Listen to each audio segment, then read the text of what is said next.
Halo pemirsa, kembali lagi bersama saya Katarina Amelia di Breaking News TV One News Corp. Pemirsa, Iran dilaporkan mengeksekusi seorang ilmuwan nuklir karena dituduh membocorkan informasi yang membantu Israel melakukan serangan udara ke fasilitas dan entitas nuklir dalam perang selama 12 hari.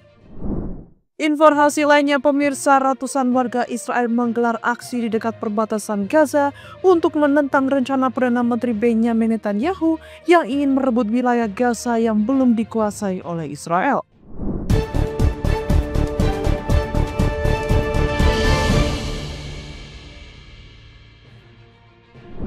Presiden Prabowo Subianto berencana menjadikan Pulau Galang di Batam sebagai lokasi pengobatan bagi 2.000 warga Gaza. Langkah ini bersifat kemanusiaan dan bukan relokasi permanen, karena para pasien akan kembali ke Palestina usai menjalani perawatan.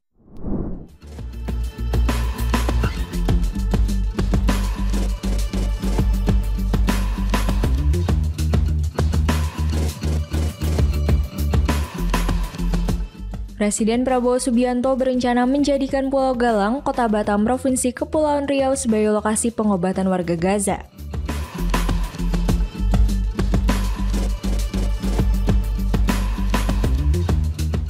Hal tersebut disampaikan oleh Kepala Kantor Komunikasi PCO Hasan Nasbi di Jakarta Pusat Kamis 7 Agustus.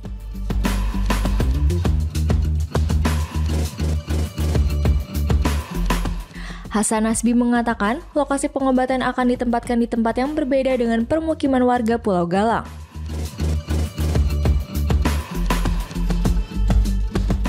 Pulau Galang dipilih oleh pemerintah karena sempat menjadi lokasi penanganan pasien COVID-19 di masa lalu.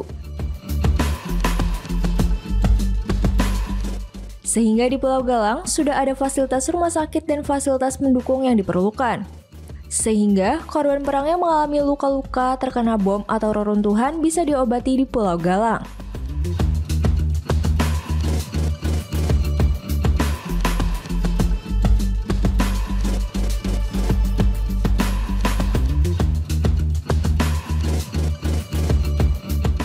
Dalam hal ini, rencananya akan ada 2.000 warga Gaza yang akan menjalani pengobatan di Pulau Galang.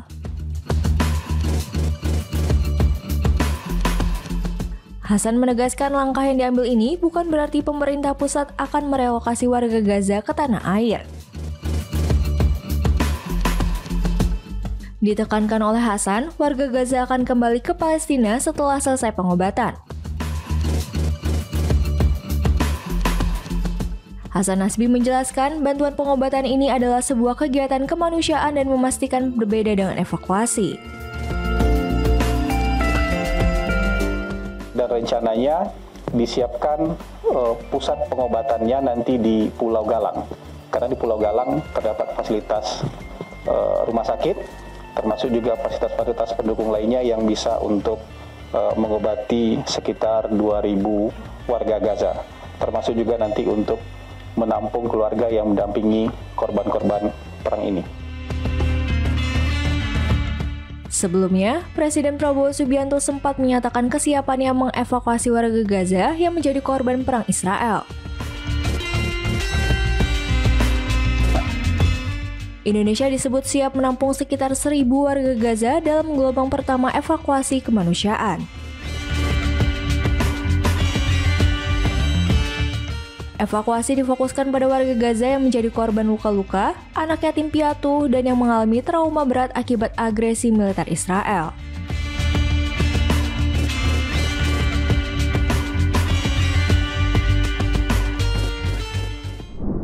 Ratusan warga Israel berunjuk rasa menolak rencana Perdana Menteri Benjamin Netanyahu untuk menguasai seluruh wilayah Gaza. Aksi ini digelar di tengah mandeknya negosiasi gencatan senjata dan meningkatnya tekanan politik dalam negeri.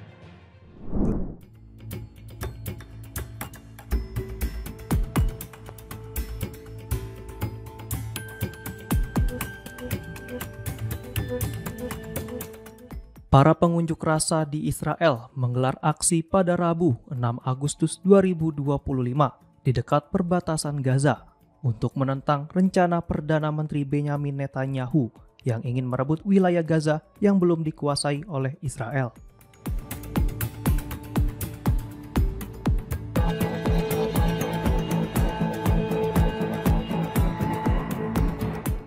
Membawa karung-karung berisi tepung di punggung mereka dan spanduk bergambar anak-anak yang kelaparan, para demonstran menyuarakan bahwa langkah tersebut hanya akan membawa lebih banyak kematian, baik bagi warga Palestina maupun para sandera yang masih ditahan di Gaza.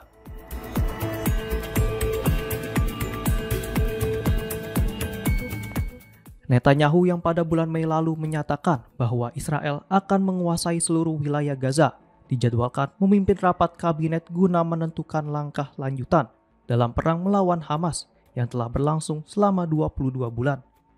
Setelah negosiasi gencatan senjata menemui jalan buntu.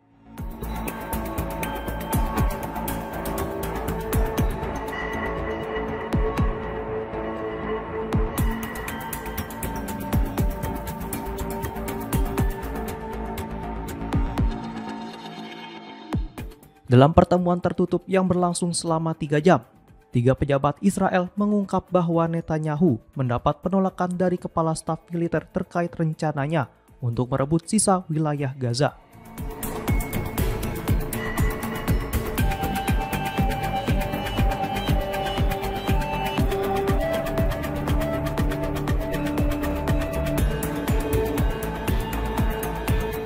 Sementara itu, pada hari yang sama, pemimpin oposisi Israel, Yair Lapid, menyatakan kepada Netanyahu,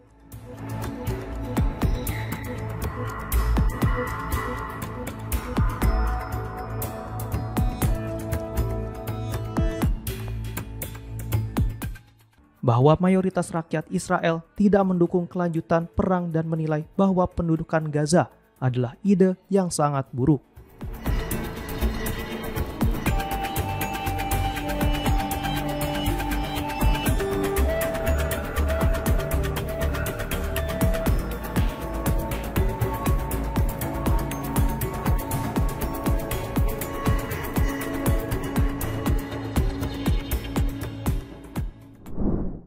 Menteri Pertahanan Israel Katz menyatakan bahwa negaranya akan mengambil seluruh tindakan yang diperlukan untuk mengalahkan kelompok Hamas di jalur Gaza.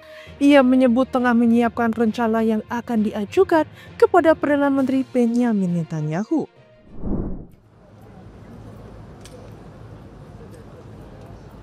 אם החמאס לא ישחרר את החטופים, ייפתחו שערי הגיהנום בעזה. מעבר למה שעושים בעוצמה רבה. Menteri Pertahanan Israel Katz menyatakan bahwa negaranya akan mengambil seluruh tindakan yang diperlukan untuk mengalahkan kelompok Hamas di jalur Gaza. Ia mengungkapkan bahwa dirinya tengah menyiapkan rencana yang akan diajukan kepada Perdana Menteri Benjamin Netanyahu.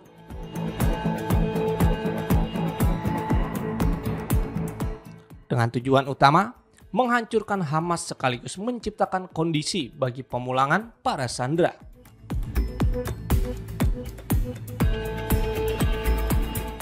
Pernyataan tersebut disampaikan saat ia mengunjungi sebuah pos militer di Gaza, seperti dikutip AFP Selasa 5 Agustus 2025.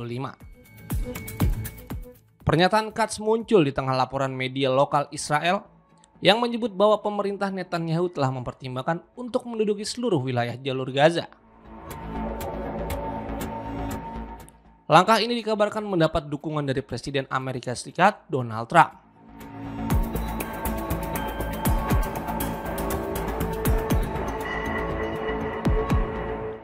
Jika benar, keputusan ini menandai perubahan besar dalam strategi militer Israel sejak konflik dengan Hamas pecah pada Oktober 2023.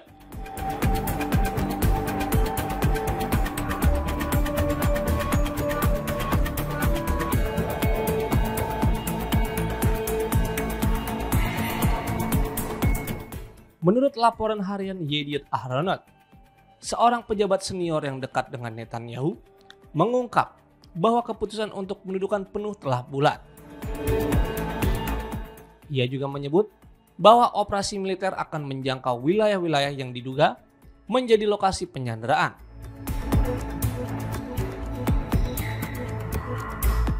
Bahkan, jika Kepala Staf Angkatan Bersenjata Israel menolak rencana tersebut, ia diminta untuk mengundurkan diri. Namun, Hingga kini belum ada pernyataan resmi dari kantor Netanyahu mengenai hal ini. Sementara itu, saluran televisi Channel 12 dan KAN melaporkan bahwa Netanyahu secara eksplisit menggunakan istilah pendudukan jalur Gaza dalam pertemuan internal. Keputusan tersebut mendapat tentangan dari sejumlah lembaga keamanan Israel. Namun Netanyahu tetap disebut ingin memperluas operasi militer ke area padat penduduk, termasuk kamp pengungsi di tengah Gaza. Para pejabat senior Israel menilai bahwa negara itu kini berada dalam proses menuju pendudukan penuh atas jalur Gaza.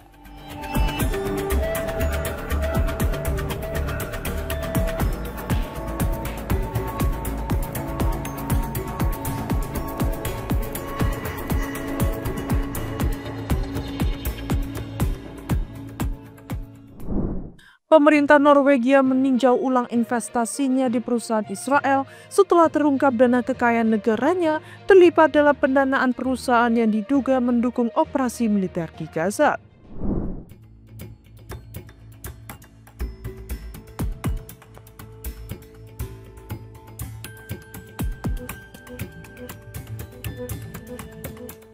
Pemerintah Norwegia mengumumkan akan meninjau ulang investasi dana kekayaan negaranya di Israel.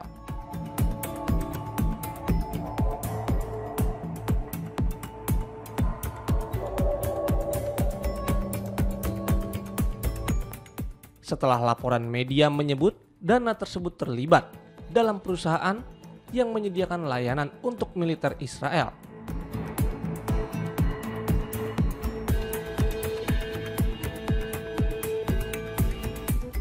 Investigasi surat kabar Aftenposten mengungkap bahwa dana senilai 1,9 triliun US dollar itu berinvestasi di Betsemes Engines.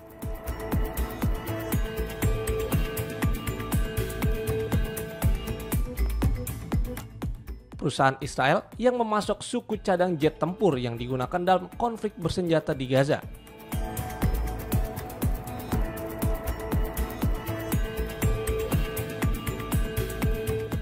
Menteri Keuangan Norwegia, Jens Stoltenberg, menilai wajar jika publik mempertanyakan keterlibatan dana tersebut.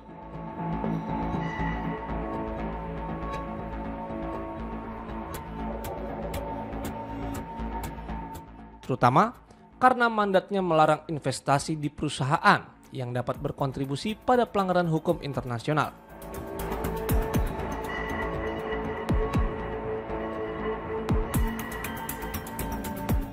Ia menyampaikan bahwa Norges Bank bersama Dewan Etika akan diminta meninjau ulang investasi tersebut, serta mengevaluasi kebijakan manajemen bertanggung jawab yang dijalankan.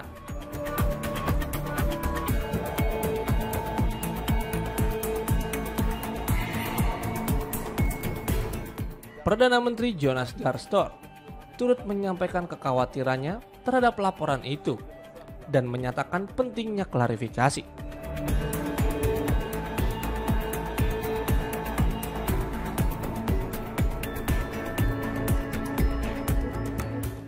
Tekanan terhadap dana kekayaan negara meningkat sejak dimulainya konflik di Gaza pada Oktober 2023. Namun, Parlemen Norwegia sempat menolak usulan divestasi dari seluruh perusahaan militer Israel pada Juni lalu.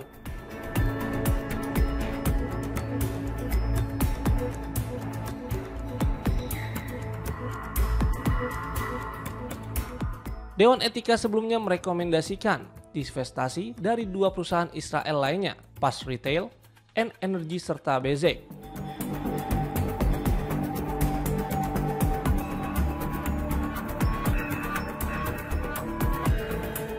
Karena keterlibatannya dalam mendukung infrastruktur pemukiman di wilayah sengketa.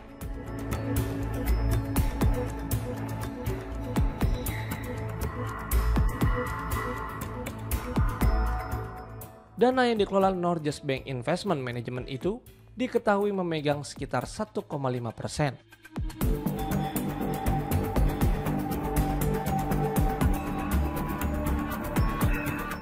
dari total saham global dan bertujuan menjaga pengelolaan jangka panjang kekayaan Norwegia dari sektor minyak dan gas.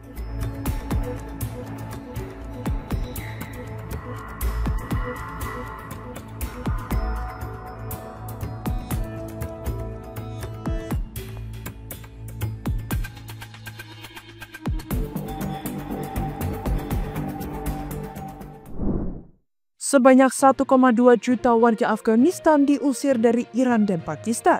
Diketahui dalam beberapa bulan terakhir, lonjakan deportasi dari Iran telah membawa ribuan orang ke wilayah perbatasan di Afghanistan Barat ini.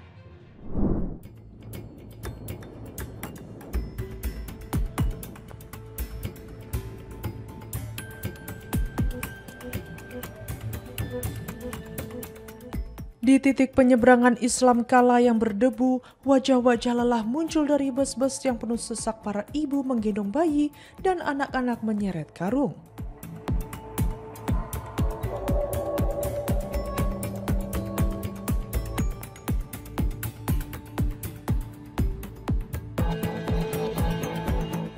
Inilah wajah lebih dari 1,2 juta warga Afghanistan yang telah diusir dari Iran dan Pakistan ke tanah air yang bagi banyak orang terasa asing.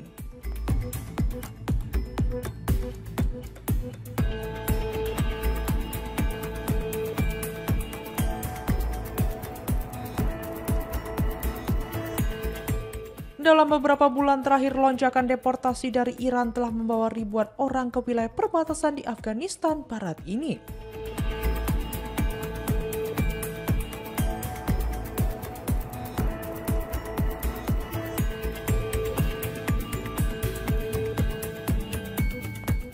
Banyak yang tiba hanya dengan pakaian yang mereka kenakan, dipaksa keluar tanpa makanan, air, atau peringatan.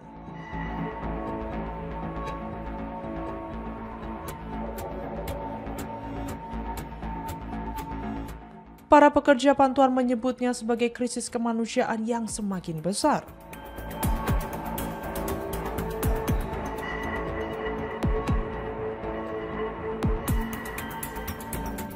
Bagi para pengungsi yang kembali, ini adalah awal dari babak yang tidak pasti di negara yang lapangan pekerjaannya langka dan pembatasan, terutama bagi perempuan sangat ketat.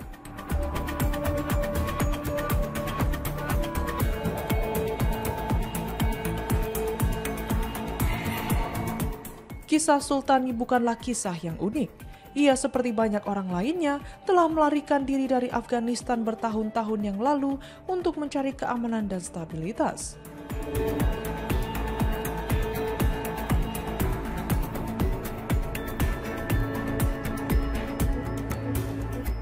Namun selama setahun terakhir, kebijakan Iran yang semakin ketat, tekanan ekonomi, dan meningkatnya tindakan keras telah menyebabkan deportasi massal, mengungsikan ratusan ribu orang, banyak di antaranya perempuan dan anak-anak.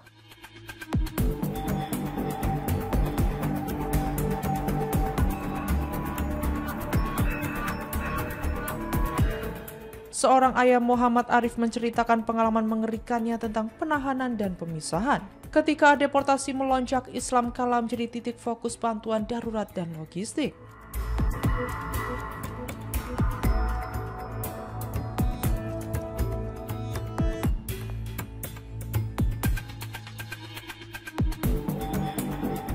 Pada puncaknya, para pejabat mengatakan antara 30.000 dan 50.000 orang menyeberang kembali ke Afghanistan dalam satu hari.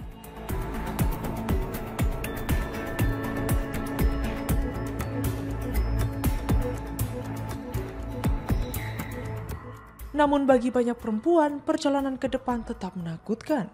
Sejak Taliban kembali berkuasa pada tahun 2021, pembatasan pekerjaan dan pendidikan perempuan telah memaksa banyak perempuan keluar dari kehidupan publik.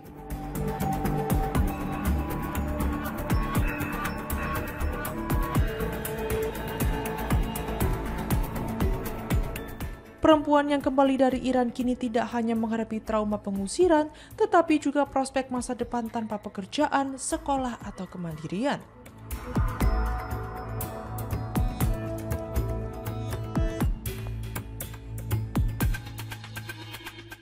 Badan-badan bantuan menyerukan dukungan internasional yang mendesak karena jumlah pengungsi yang kembali terus meningkat dan tekanan ekonomi semakin dalam di provinsi-provinsi perbatasan seperti Herat dan Nimros.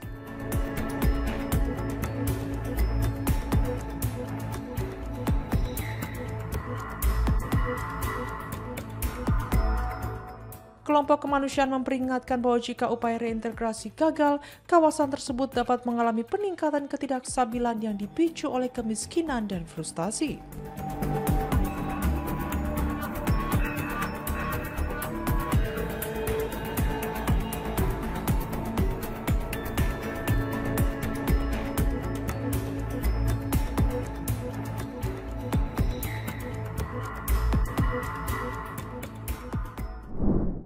Iran dilaporkan mengeksekusi seorang ilmuwan nuklir karena dituduh spionase dan membantu Israel. Ilmuwan nuklir itu dituduh membocorkan informasi yang membantu Israel melakukan serangan udara ke fasilitas dan entitas nuklir dalam perang selama 12 hari dan menyebabkan kematian pejabat tinggi dan ilmuwan nuklir.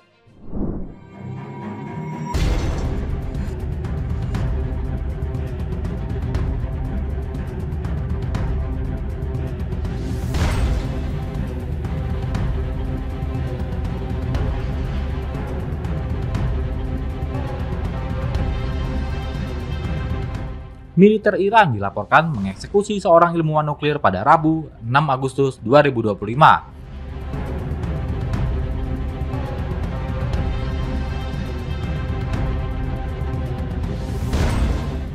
Hal tersebut dilakukan karena ilmuwan nuklir itu dituduh melakukan spionase dan membantu Israel.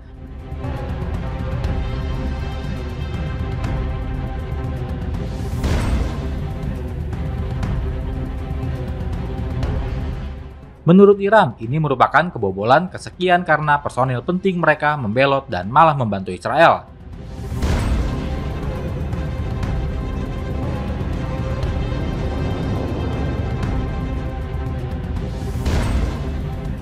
Sebaliknya, ini menjadi keberhasilan lainnya bagi Mossad, badan intelijen Israel dalam merekrut orang dalam Israel.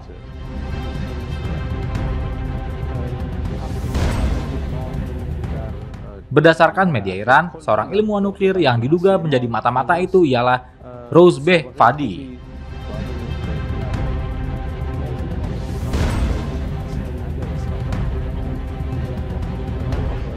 Ia dieksekusi oleh militer Iran pada Rabu saat fajar tiba.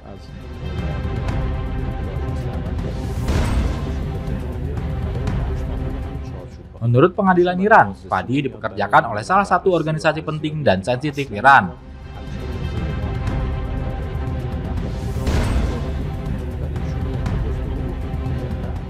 Dia direkrut oleh Mossad secara daring sebelum bertemu mereka di Wina, Austria.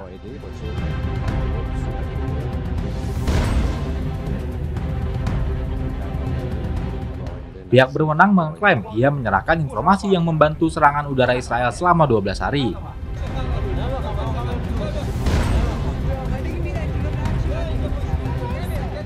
Iran diketahui telah mengeksekusi 7 orang atas tuduhan spionase selama konflik dengan Israel, yang memicu ketakutan di kalangan aktivis dan kelompok hak asasi manusia. Presiden Israel Yitzhak Herzog menolak solusi dua negara untuk menyelesaikan konflik Israel-Palestina. Ia menilai situasi politik saat ini justru memberi ruang kepada kelompok teror. It was a major watershed in the history of the region and has brought back a major setback in the thought of Israelis as to the possibility of the two-state solution. Because you can have agreements on an internationally recognized boundary, and one day a terror organization sweeps through, butchers, rapes, burns, and takes hostages. Presiden Israel Yitzhak Herzog menyatakan Israel telah melakukan segala yang bisa dilakukan untuk memfasilitasi masuknya bantuan ke Gaza. Ia menyebut hambatan utama justru berasal dari PBB yang gagal mendistribusikan bantuan secara efektif di wilayah tersebut. Dalam kunjungan ke Estonia pada Rabu 6 Agustus, Herzog menegaskan Israel tidak menutup mata terhadap kebutuhan kemanusiaan rakyat Gaza. Namun ia meminta dunia internasional tidak terjebak dalam narasi palsu yang menyesatkan soal situasi di Gaza. Herzog mendesak dunia untuk mengecam Hamas dan menekan kelompok itu agar segera membebaskan para sandera. Ia juga menyinggung soal solusi dua negara, namun menilai situasi politik saat ini justru memberi ruang bagi kelompok teror.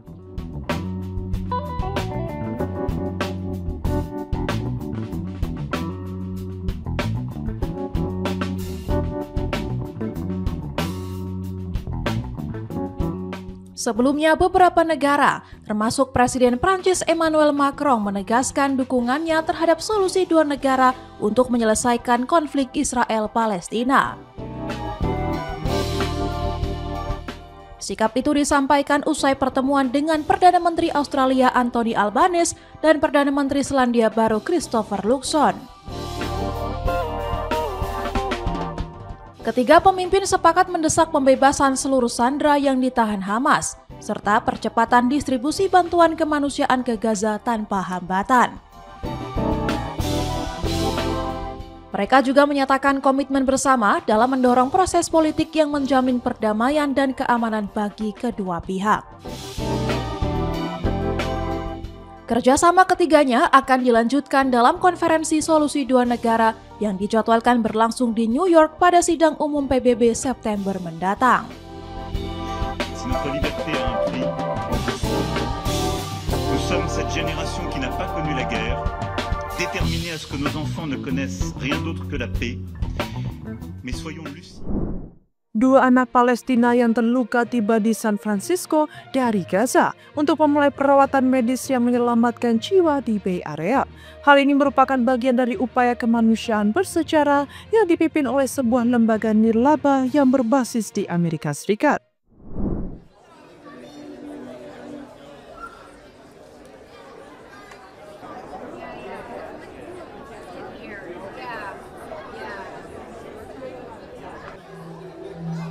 Dua anak Palestina yang terluka tiba di San Francisco dari Gaza untuk memulai perawatan medis yang menyelamatkan jiwa di Bay Area.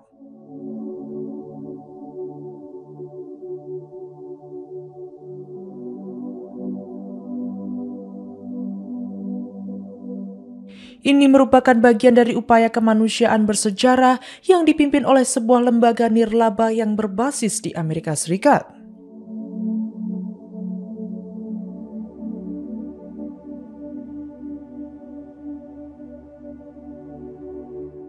Layan yang berusia 14 tahun dan Ghazal yang berusia 6 tahun dievakuasi dari zona konflik di Gaza untuk menerima perawatan medis yang menyelamatkan jiwa di Amerika Serikat.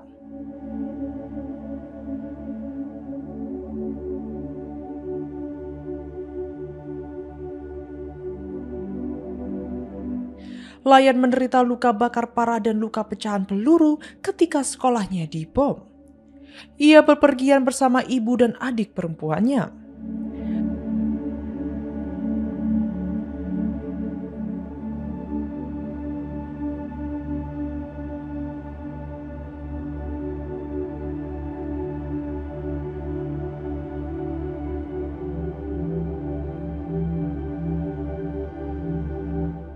Ghazal terluka akibat ledakan saat keluarganya mengungsi di Rafah. Ibu dan saudara-saudaranya berada di sisinya.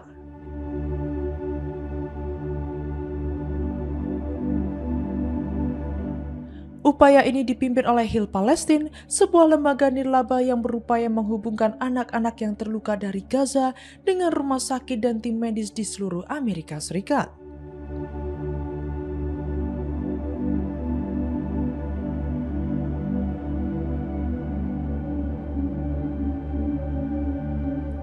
Anak ketiga Anas yang berusia 8 tahun tiba sehari sebelumnya dan juga sedang dirawat di Bay Area.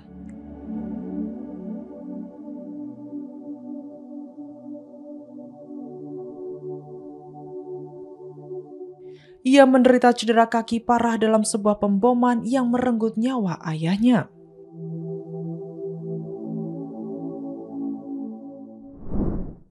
Presiden Amerika Serikat Donald Trump menyatakan bahwa pendudukan kembali Gaza oleh Israel sepenuhnya menjadi keputusan pemerintah Israel. Trump mengaku belum mengetahui secara detail soal usulan pendudukan penuh atas Gaza. Thank you, Mr. President.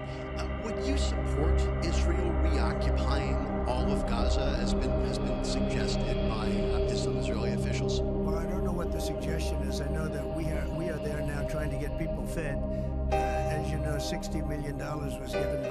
Presiden Amerika Serikat Donald Trump menyatakan bahwa pendudukan kembali Gaza oleh Israel sepenuhnya menjadi keputusan pemerintah Israel.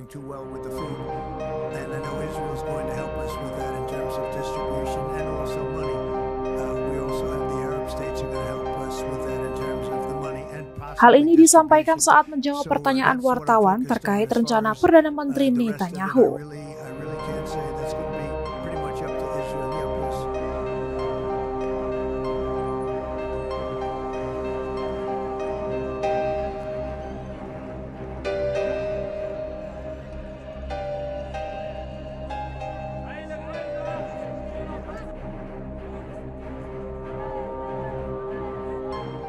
Trump mengaku belum mengetahui secara detail soal usulan pendudukan penuh atas Gaza.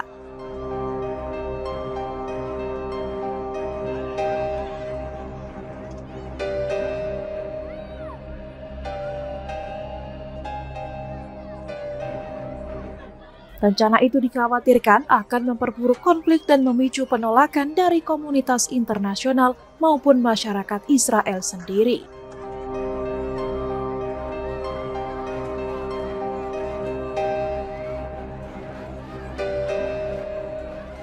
Pendudukan kembali juga disebut membahayakan warga sipil Palestina dan sekitar 20 sandera yang masih hidup.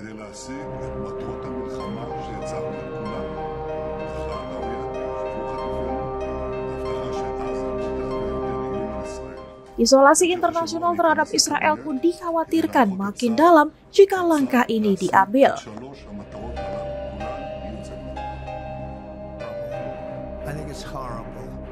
And I hope a lot of people do get to see it as bad as it is because I think it's a horrible thing. Yeah, behind you, please. Thank you so much, President Trump. Trump menekankan bahwa fokus pemerintahnya saat ini adalah membantu pengiriman bantuan pangan ke Gaza.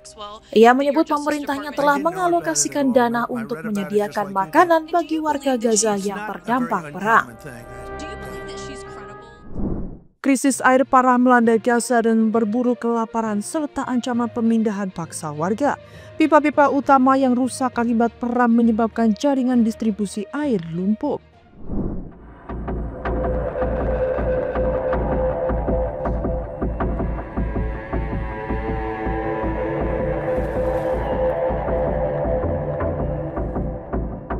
Krisis air parah melanda Gaza dan memperburuk kelaparan serta ancaman pemindahan paksa warga.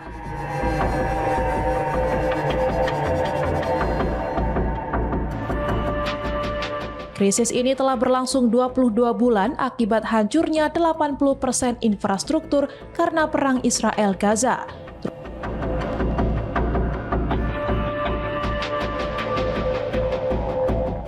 Truk-truk bantuan air yang masuk dinilai tidak cukup untuk memenuhi kebutuhan harian warga.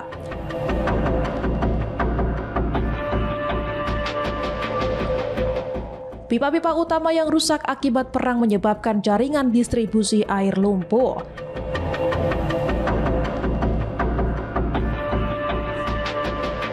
Sumur-sumur pun tidak bisa digunakan karena kerusakan dan bergantung pada pompa listrik. Sayangnya, listrik langka karena isolasi distribusi bahan bakar dan pemutusan aliran oleh Israel.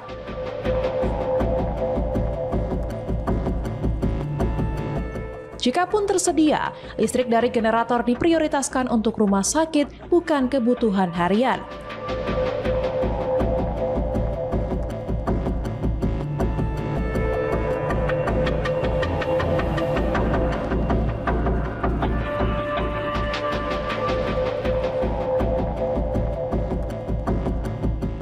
Banyak warga terpaksa mengambil air dari tanah, namun seringkali dalam kondisi tidak layak konsumsi.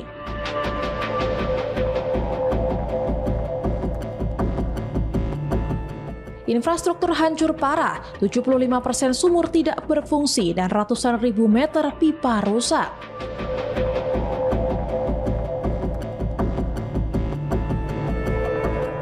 Limbah dan bahan kimia mencemari akuifer Payau, memicu penyebaran penyakit seperti diare dan hepatitis.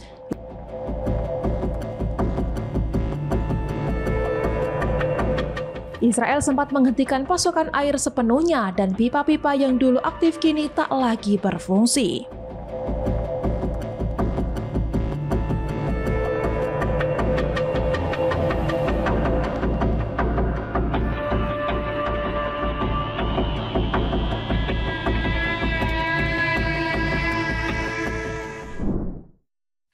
Demikian informasi yang dapat kami sampaikan pemirsa. Terima kasih telah bergabung bersama kami.